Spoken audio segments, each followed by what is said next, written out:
आज आप उन बातों को जानने की कोशिश कर रहे हैं जो आपको बताई नहीं गई, क्योंकि आपको लगता है हमारे तकलीफ तो है, लेकिन ये तकलीफ शुरू कहां से हुई। डॉक्टर भी एक अच्छा डॉक्टर होता है, मरीज से पूछता है ये बीमारी आपको कब पैदा हुई थी, वो उसकी पूरी हिस्ट्री जानता है। फिर वो पूछता है आपके पिताजी को तो नहीं हुई थी, उसकी हिस्ट्री जानता है, तब जाकर के पता करता है कि बीमारी वहां से शुरू हुई थी। उस बीमारी के सिम्टम्स को अगर वो नहीं पकड़ेगा तो वो इलाज नहीं करेगा। इलाज करने वाला आ गया है,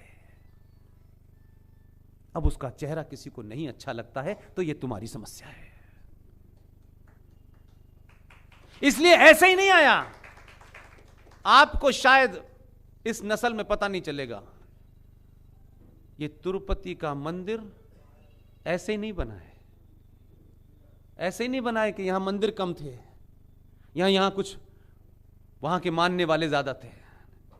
ये सभ्यताओं के युद्ध में एक पड़ाव है। आप समझने की कोशिश, कि मैं जहां ले जाना चाहता हूं आपको, आप किसको वोट दें किसको न दें, मेरा न कल एजेंडा था न आज एजेंडा है। एक पूरी पीढ़ी को यह आहुति देनी ही पड़ेगी, आप चाहें तो या ना चाहें तो। सब अपने अपने समय में सुख भोग करके जाना चाहेंगे तो अगली पीढ़ी आपको कब्रों से निकाल के मारेगी। हमसे कहा यह करो लेकिन आप नहीं कर पाए। ऐसे ही नहीं, सुप्रीम कोर्ट के अंदर जो भगवान राम के अस्तित्व को नकार रहे थे, यकायक सुप्रीम कोर्ट के जज साहब को भव्य ज्ञान प्राप्त हो गया। ऐसा नहीं है मेरे भाई।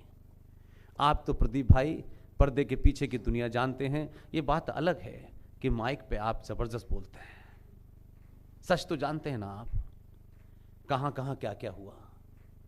इसलिए मैं सिर्फ उस सच को जोर जोर से इसलिए बोल रहा हूं कि आप कम से कम उन मुद्दों पे मत बोलिए, उन विषय पे मत बोलिए जिनसे आपका दूर दूर तक सरोकार नहीं है।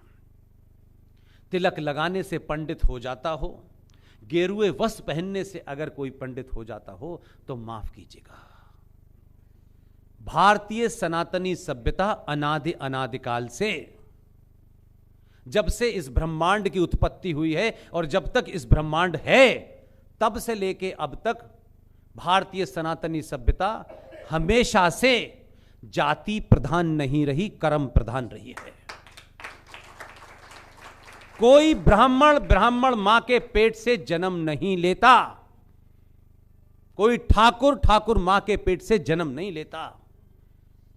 और यह सच्चाई के साथ, तथ्यों के साथ कह रहा हूं, यह समय दोबारा नहीं आने वाला। जो उसने ज्ञान प्राप्त कर लिया, जिसने ज्ञान प्राप्त कर लिया वही ब्राह्मण है। जिसने अपनी मां को बचाया, अपने परिवार को बचाया, अपनी बहन की रक्षा की, अपने समाज की रक्षा की, अपने डिस्ट्रिक्ट की राज्य की, राष्ट्र को बचाया, वही क्षत्रिय है, वही योद्धा है। हमारे यहां कर्म से जाति तय होती थी। जाति वो जाति नहीं जिस जाति का खेल आज हो रहा है। अगर कोई ब्राह्मण डॉक्टर है और कोई दलित डॉक्टर है और दलित के हाथ ज्यादा साफ हैं तो वही अच्छा डॉक्टर है। कहां लिखा हुआ था, किस किताब में लिखा हुआ है कि मां के पेट से पैदा होने वाला ब्राह्मण ब्राह्मण होगा, ठाकुर ठाकुर होगा? जब सेना का सैनिक बॉर्डर पे मारा जाता है, आप तो कवर करते हैं, आप बताइए कि जब आपके शहर जम्मू से उसकी डेड बॉडी निकलती है तो किसी माई के लाल ने आज तक यह पूछा हो कितना भाई ये यादव था क्या, ये ब्राह्मण था? किसी ने पूछा? हमारे सब कॉन्शियस में है लेकिन उसको दबा दिया गया है। हम यही कहते हैं भारत का सैनिक वीर गति को प्राप्त हुआ है। उसकी जाति नहीं ढूंढते हम। कुछ लोग हैं जो जाति का भी प्रमाण मांगते हैं।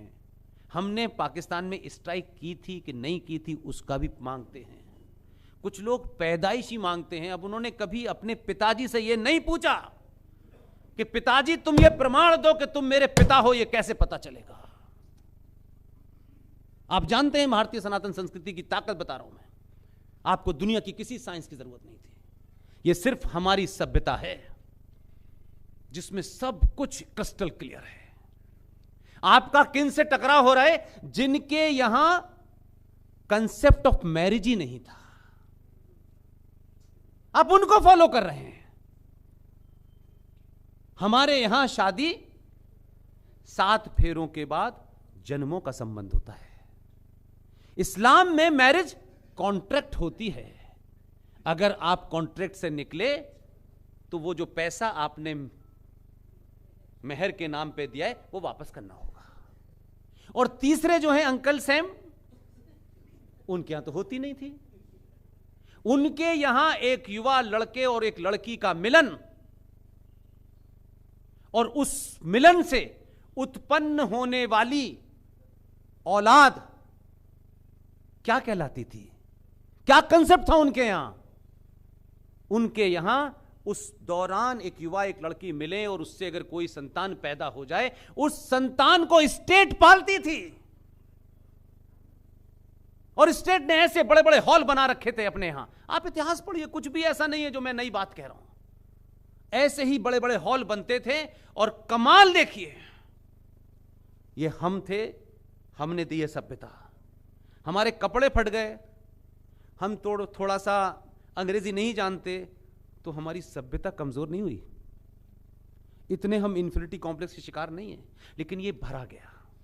उस हॉल के बाहर बच्चों के वो क्या रैंप रख दिया जाता था। उन नाजायज औलादों को उस हॉल के बाहर लोग छोड़ के चले जाते थे। और क्या कमाल का कंसेप्ट निकाला हमारी सभ्यता में, हमारी परंपरा में, हमारे सराकारों में। एक बहन हमारी जब किसी से शादी करती है तो उसकी पत्नी बनती है, किसी की भाभी बनती है। एक संस्कार के बाद ही बनती है। आप सड़क पे चलते किसी को कह देते हो भाभी मारेगी पलट के, नहीं कहते हो ना। और जब वो बहन हमारी किसी शिशु को जन्म देती है तब वो मां बनती है। इस प्रोसेस के बाद वो मां बनती है, राइट। उस हॉल के बाहर जो डलिया रखी होती थी उसमें वो लोग अपने उस बच्चे को छोड़ जाते थे। और स्टेट का काम होता था कि सुबह दरवाजा खुलेगा, उस हॉल की व्यवस्था के लिए एक पुरुष और एक महिला को रखा जाता था कि तुम्हें इनको देखना है और इस पे आने वाला खर्चा स्टेट देगी, राइट। हमारी बहन तो पहले शादी करे, फिर भाभी बने, फिर मां बने, तब उसको मां कहा जाता। एक प्रोसेस है। मां फ्री में नहीं मिलती बाजार में। उन्होंने क्या किया? उन्होंने कहा कि इस हॉल की व्यवस्था देखने वाला जो पुरुष है वो फादर है, और जो महिला रखी गई है वो मदर है। अब वो मदर और फादर उस नाजायज बच्चे को जहां रखते थे उस जगह को कॉन्वेंट कहा जाता था। और आपको पागलपन क्या सूझा कि मैकोले ने कहा कि अगर गुरुकुल को ध्वस्त करना है, जो इनकी पूरी रचना सामाजिक व्यवस्था को बनाता है, ताने बाने को बुनता है, यहां मां अलग है, पिता अलग है, बाप अलग है, बेटे की क्या जिम्मेदारी मां की, सबके काम बटे हुए थे। उसने उसको छिन्न भिन्न किया और पहला कॉन्वेंट स्कूल बंगाल में खोला। और भूखे नंगे हिंदुस्तान के हिंदुस्तानियों को जो बात हमारे ऋषि मुनि को बतानी चाहिए थी, जो हमारे पूजा पाठ करने वालों को बतानी चाहिए थी, उन्होंने नहीं बताई। और पहली बार इस बात के, अभी भी कल अगर यहां अनाउंस हो जाए ना कि 5 जूते मारे जाएंगे, जो जल्दी 5 जूते खा लेगा उसको नौकरी मिलेगी, लड़ जाएंगे हम। माफ कीजिएगा, हम इतने गिरे हुए लोग हैं। कोई कहेगा अपने भगवान को गाली दो, हम कहेंगे दे के नौकरी तो मिल गई।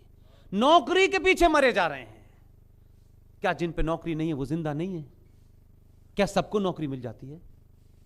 आप सोचो कि आप कॉन्वेंट में अपने बच्चे को पैदा होने से पहले रिजर्वेशन करा रहे हो। आपको क्या पागलपन सूझ गया है? और उस बच्चे के साथ जो आप अनाचार कर रहे हैं अनकॉन्शियसली, वो आपको समझ ही नहीं आ रहा है। वो बच्चा मुंह धोआ 5 साल का, मां सुबह उठी, उसको तैयार किया, बस में डाल दिया। पिताजी उसके बाद उठे। जब वो सो के स्कूल चला गया तब पिताजी ऑफिस चले गए। जब ऑफिस से आए तो वो सो गया। अब वो बच्चा 8 घंटे तक उस कॉन्वेंट स्कूल में मदर फादर, मदर फादर। अब घर में मां कह रही है ये फादर है। वो कंफ्यूजन में है, 5 साल का बच्चा, ये वाला ये वो वाला, कौन सा वाला? उसको बाकी तो पता नहीं है कि मदर तो वहां भी थी, मदर यहां पे थी। फिर धीरे धीरे जब वो बड़ा होता कहते वो 8 घंटे बैठती, ये काम नहीं देती, ये तो सास भी कहू बहू देखती है। उसको लगने लगा ये जो मदर कह रही है यही अंतिम है। उस मदर ने कुछ उसे और समझा दिया। अब आप कहते हैं बच्चा बिगड़ गया, आपने बिगाड़ा। आप इतने बड़े बड़े बिल्डिंगें बना रहे हैं, आप एक गुरुकुल नहीं बना सकते थे क्या आपको गुरुकुल के लिए आचार नहीं मिल सकते थे क्या कोशिश की किसी धनाढ़ लोगों ने?